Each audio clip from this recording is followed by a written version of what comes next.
Yellowstone National Park will reopen in a little more than 10 hours from now, and visitors will be able to enter the park only from the southeast and west after historic flooding damaged roads, bridges, and infrastructure in the northern section. Park officials are warning visitors, expect some delays, roaming wildlife, and a lot of construction and cleanup. There will even be limits on which cars can enter on which days based on whether you have an odd or an even license plate number. I want to welcome in Yellowstone National Park Superintendent Cameron Shawley tonight. Superintendent, great to have you. I know it's been a long couple of weeks, scary at times.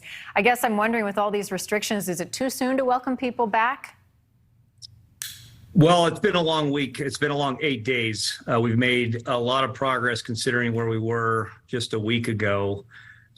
We've kind of divided the park into a flood recovery zone in the north, where we had the most damage last Sunday night into Monday morning. And then we've kind of done a lot of work over the last week to get the south end of the park reopened and things inspected and repaired. And we feel like the south end can open safely tomorrow. So that's what we're going to do with those three entrances. I'm curious, the wildlife warning, roaming wildlife, what should people expect when they do get there?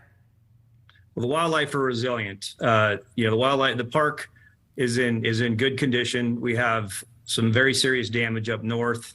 Our teams and partners did a fantastic job evacuating the park of about 10,000 visitors last Monday. We were without power for about 36 hours.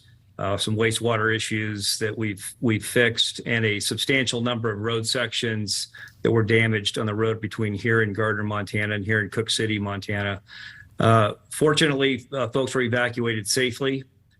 We have great support from the Department of Interior and Secretary Holland, the Department of Transportation and Federal Highways, and members of Congress and our partners in releasing funding. Received up to about $50 million last week to be available for us to reconnect the communities of Gardner and Cook City to Yellowstone.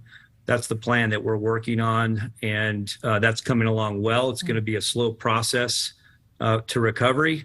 But in the south end, we're looking forward to hosting visitation once again. We have about 1 million people per month that are in this park. In July, for instance, you can't fit 1 million people in half the park, so we've had to implement some restrictions. And we've done that in conjunction with our communities and business partners. And we'll see how that goes and rolls out tomorrow morning. Well, it's just a beautiful area. Superintendent, I just have about 20 seconds left here. In terms of the landscape of the park, has some of this been altered for good? The river channels are probably altered substantially from what they were, at least the Yellowstone River, some of the major rivers in the north part of the park. The south part of the park, once again, did not receive nearly as much damage. And so, generally speaking, the park is in good condition, but the waters are still high, and we'll wait for them to recede before we do full assessments on what the future looks like. All right. Well, wishing you all the best as tourists come back. It's one of the best places in this nation to visit. Stay safe out there. Thanks for having me on. All right. Coming up, thank you for watching. Go to newsnationnow.com to find News Nation on your television provider. And don't forget to click the red subscribe button below to get more of News Nation's fact-driven, unbiased coverage.